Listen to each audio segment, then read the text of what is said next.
All right, so we're sharpening up, well, a very vintage Henkel's um, chef's knife here, and this is it's a bit of a challenge, and I'll explain why. So, uh, the previous sharpening that has been done on this knife was done in a variety of different ways over quite some period of time. So we had originally almost a recurve in here, and you can see a little bit on the edge. There's a bevel on here um, that is from previous sharpening where they've done well some pretty decent damage.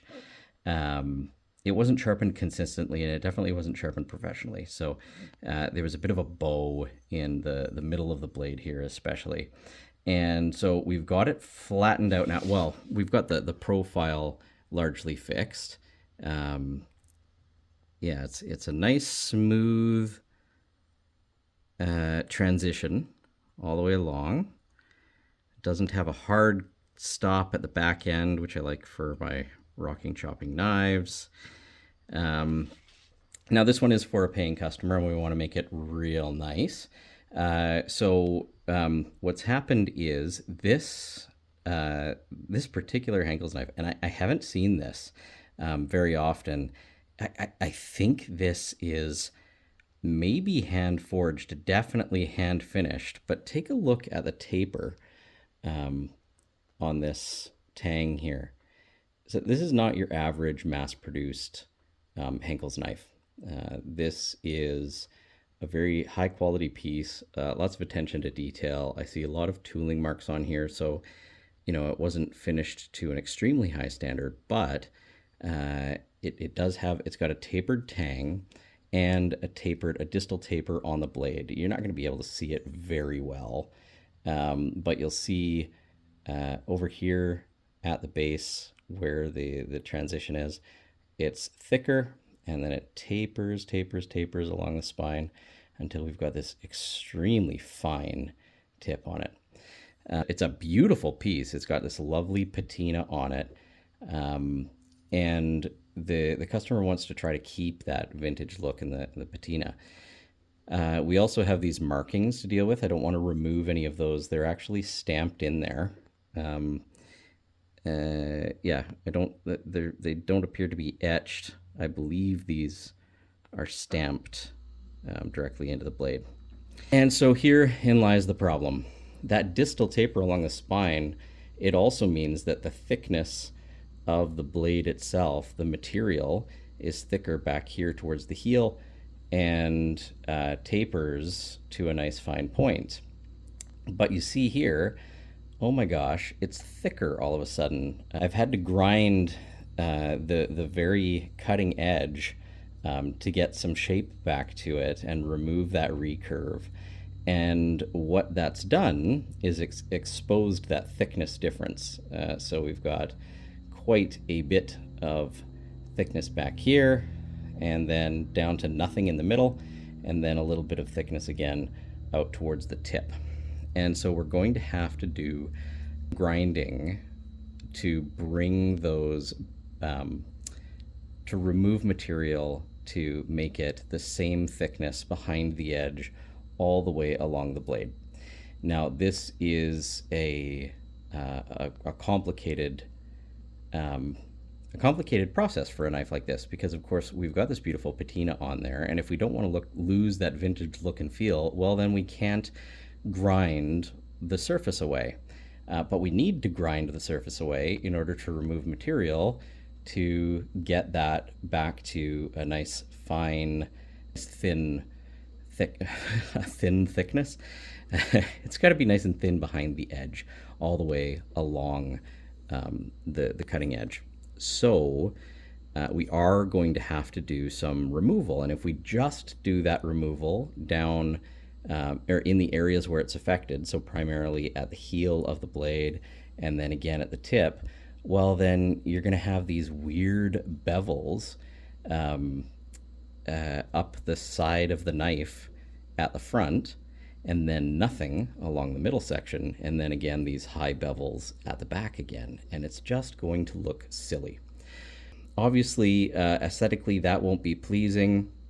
What I've offered to do for this customer is to restore this in a couple of steps. So the first thing that we're going to do is we're going to um, get that to where it's thin behind the edge again, which requires grinding. It's going to be a high flat grind all the way to the spine of the knife. We'll blend it in around the spots where it's going to need to be blended. I'm going to do my level best to make sure that we can still see these markings. So there'll be a bit of some artistic challenge there. I'm gonna, on this side, probably where this particular marking is, um, that one's in a danger spot where it might come off completely. So what I'll end up having to do is just remove a little bit more material from this side than this side. Um, that would give it ever so slight a shape to the edge, but I don't think it's going to make any practical difference in the utility of the blade and the cutting performance. We will still have to remove some from here, but the goal is to still maintain that marking as best we can. So we're going to have to grind all the way to the top, which means we are going to remove some of that patina, but then we're going to force the patina back on it. So I'll leave some of the sections that are not patinaed that are patinaed will be untouched, especially here around the middle of the blade. And we'll use those as a guide to get the aesthetic look, and we'll treat it with some ferric chloride to try to force patina onto the blade. We'll give it some light scratching with some steel wool, perhaps. Just give it, we don't want it to look like one side's polished and then etched. We want it to have this worn look and to have some of that unevenness. So once we've done an initial oxidation with some ferric chloride, then we're going to go ahead and apply some mustard, perhaps, or a little bit of something, a different acid, in some speckly ways to give it a little bit more of a blending in with the patina that's already there. Now the challenge is that because because it's already a completed knife, normally to find the center line along the cutting edge and be able to grind up to that center line, you'd be starting with a piece of equal thickness all the way down. You'd have blade stock that doesn't have any kind of a bevel to it. So you know that it is equally as thick all the way along. You can mark the center line so that you have a reference point to grind to, and Bob's your uncle. In this case, we are at a bit of a disadvantage because your normal center scribing kind of tools, so I've got one here.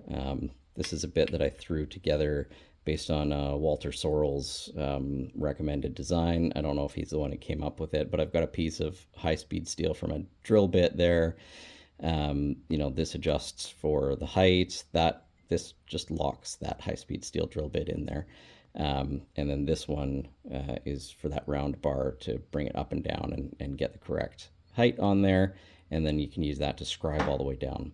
But because we've already got a bevel on this thing, and because it's tapered, we're not going to be able to get a center line, at least not consistently. We could do, maybe a tiny bit at a time and try to mark it up all the way down. But I've come up with an idea that I think might work.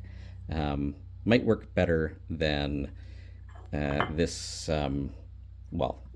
This is just it's a non-starter. It's not going to work.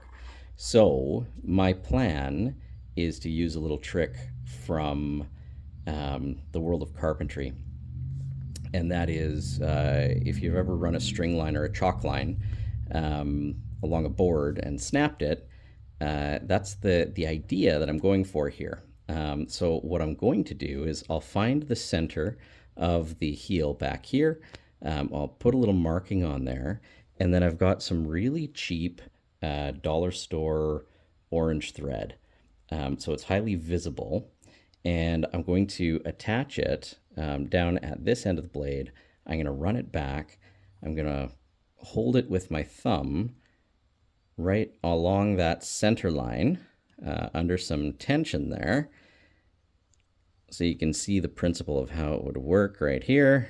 And then I'm going to run my marker over top of that and hope that the marker stays on the steel and that there's a line left, a silver line where the string was. So the marker is all covered up. I'm going to tape it in place somewhere around the thinnest bit. I'll tape it in place and I'll just run it from there down over here. I'm going to give it a go. Let's see how this works. If it's successful, which I'm hopeful that it will be, then I hope that this is something that assists somebody else, and that's why I'm making this video. I struggled to try to figure out how am I going to get the center line on this thing so that I'm not taking too much off of either side, and I'm bringing it down back to the right spot. Again, easy when you're starting with a rectangular piece of metal, more difficult when you've already got a taper. There are probably a few other ways of doing this, like there's little center finding jigs where you just it's got a scribe in the middle and two posts and you turn it and it finds the center and you slide it along. I don't think that would work particularly well in this case either, because you've got that thickness change all the way down the length of the blade. So let's just give this a shot and see if it works. I got myself my good old trusty blue painter's tape. Every knife maker should have a decent supply of this stuff. So I'll pop it right over here, and you can see I'm just taping down one side. I'm going to take my string and I'm going to hold it along the edge on this side, run it along the tape right on the edge, and then I'll fold over the tape. Okay, so that should give me enough friction, and it should be aligned with the very center of the blade at that point, which is the thinnest point. So good reference. Holding it down with my thumb over here. Let's see how close we can get. There we go. So holding it down with my thumb, and now I'm gonna see if it works. This might be a dumb idea, but like, I don't know, maybe it's genius. Make sure we get it right in the center there. And I do have calipers here, but really my David C. Anderson phrase, my micrometers are good enough for this bit. And I'm going to bias it a little bit towards the side with the stamp, so I'm removing more material from the blank side of the blade. So adjusting it slowly with my nail at the back and forth until I get what I think is the right spot. And now I've got a nice thick marker. I'm going to come along and mark it up. And I'm actually kind of nervous about this color, and it pushed the string over. So it does appear to be working decently enough, but I pressed too hard with the marker and it slid. This one's probably going to be just a little easier to control. So let's try this again with the black. I'm going to line it up in that same spot one more time. Super finicky. Okay, that's a good spot. And you know what I'm going to do? I'm going to start up here and I'm going to go lighter. There we go. That actually looks better. The string wants to move, but I think I got it.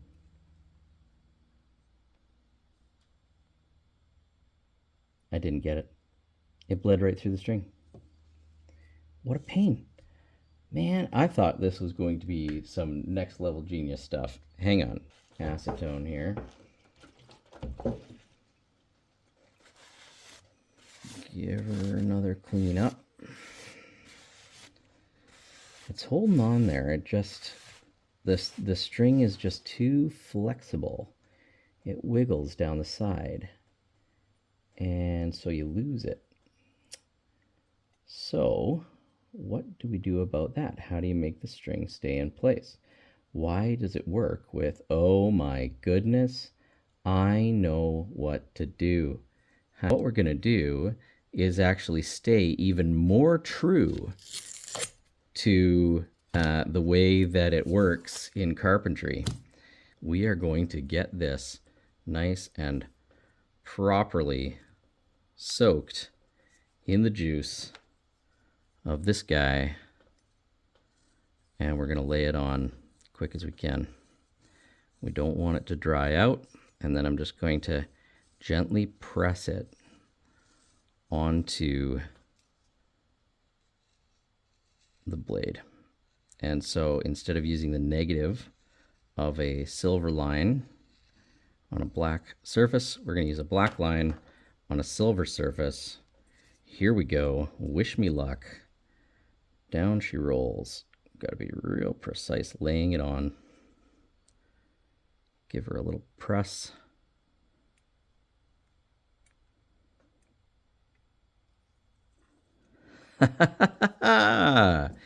Hey, would you look at that? This is going to be good enough for my grinding. If I had just a little bit more time and patience, I could probably find something that would get this thing, keep it wet, like maybe mix a little bit of, what do you call it? A little bit of acetone into some dye, or I've got some dab on dye chem stuff. And so I could probably get this string wet with something that's not going to be so fast to dry out, and we would probably get a crisper line. But look at that. That gives me a pretty decent reference, and you can see I biased it towards that one side. I'm happy with that. There we go. So I'm going to run that again just for this front bit and see if I can't. That should probably be easier because I just need a shorter little section there. Yeah, Bob is your proverbial uncle. This is a challenge. I'll show you when I'm done, and we can take a look at the patina and see if I got anything like what's going on here. And there it is. That's going to be enough for me to go by. The lights, again, playing a little bit of a trick here. But you can see the marking that's down the front of the blade. So it's super, super thin, super fine. I can use that as a reference, and that's going to be good enough to help keep things from getting out of hand. I got smart. I stuck it in a vise, but we might be able to see the back edge here. Let me see if I can get, there you go. So you can see that marking. When I'm looking at it through the camera, it doesn't look as visible, but it is there, and it's going to be good enough under my bright shop lights, which you can never have too many of, to give me my center marking. So there we are. Let me know what you think. Genius, absolute nonsense. Yeah. I mean, it wasn't the easiest thing to do to figure out from starting from scratch, but geez, now that I've done it once, I bet you I could do this again without too much trouble. There was a lot of troubleshooting, little investment, capital investment of time up front, but let me tell you, this is a trick that I'm going to come back to if I ever have to do one of these again, which I probably won't, but you might. So hope this helps. Grinding is done. That line worked out spectacularly well. You can see now we have got well, maybe you can't see because it's nice and thin. So we've got a nice thin edge all the way down, right to the tip. The final bevel should be pretty darn even all the way down. Down on the bottom here, there's that little gray band, and that is just some of the original bevel from the bad sharpening, part of where it was recurved. I didn't want to touch it up too much. I want to leave a little bit of a hint that this thing is old and has been through some stuff, has seen some things. So yeah, as I was, I did most of the grinding in here, this bottom piece, and then in here, and then at the tip on both sides. And you can see I've left some of the belt scratches in there, because when I get the patina in there, we're gonna have that. I have hand sanded over top of it, to, I think it's about 240 grit, and really that's all designed to give it that distressed look. I'm not going to go any finer than that, at least not for now. So you can see I did leave a lot of vertical scratching in there. Yeah, I was able to successfully avoid hitting that stamp, and I confirmed that it was stamped in there, with a punch on account of it was inset. So when I was grinding over top of it, it was in its own little recession. So it was definitely stamped on there. Same with this guy. So this thing is old. It's awesome. It's got such history behind it. It's such a cool piece. I'm so excited that I've seen it. I want to do a little bit of research on it. If anybody knows anything about this particular model, I would be pleased for some info down in the comments. But we're going to come back once it's been through the ferric chloride a little bit. You can see I left a little bit of the patina.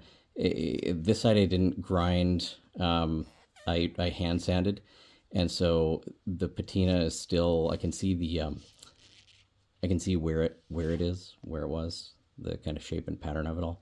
So I'm going to try to use that as inspiration to replicate it on these bits that have been ground, and this entire side has been ground, just to even it out and remove some of that nasty beveling that was on there originally. And overall, I am excited to see the final product here. So yeah, you can see some of the like swirling of the hand sanding. I'm leaving that behind. Yeah, some of this, like, you know, where the hand sanding was changing direction. This thing was used and well loved. And that's the aesthetic that the client wants. So that's what I will be providing.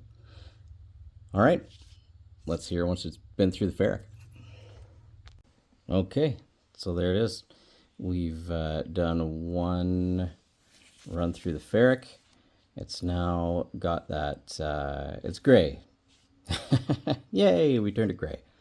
But that was the base color before, and so now we're going to layer on some mustard to give it some of that extra kind of cool, specific patina. Oh, and I went and did some sanding on the handle, and man, it's got all these crazy colors. I have no idea what kind of wood this is. At first I thought I was burning it, but yeah, this wood has some pretty crazy coloration. Maybe from some, like, I don't know, mildew or mold building up over time. It was all pretty gray when I started, and it uncovered this. This is sanded to about 320 right now. Yeah, crazy. Anyway, I'm going to oil that up as well, and we'll see it in the morning.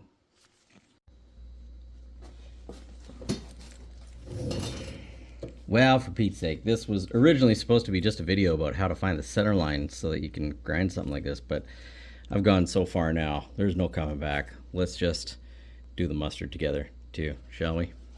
Yeah, this is not a plug for any M-shaped logo companies out there, but we're gonna give this. There was quite a bit of patina up around there. I'm gonna run it all the way to the spine, and just out this way a little bit. And what we want is for it to look yellow wherever you want the discoloration to be happening. I'll wipe that back just a touch.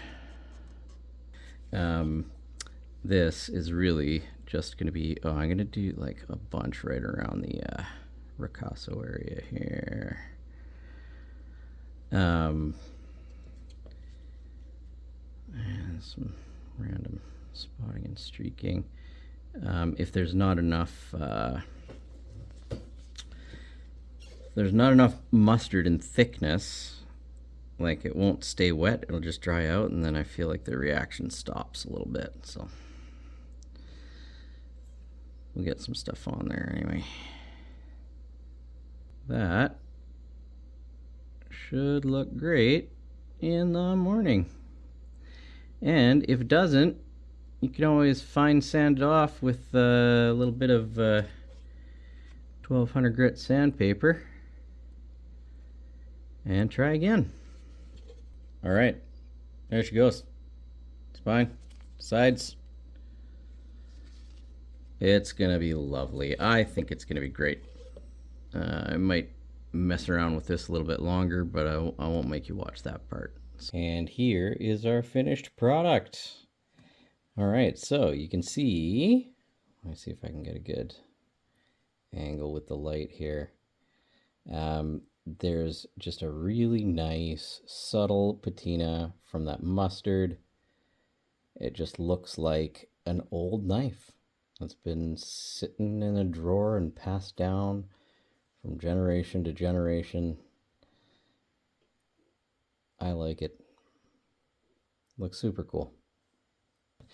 This is one of those instances where, making it look shiny and new or putting a mirror finish on it would just not do it justice.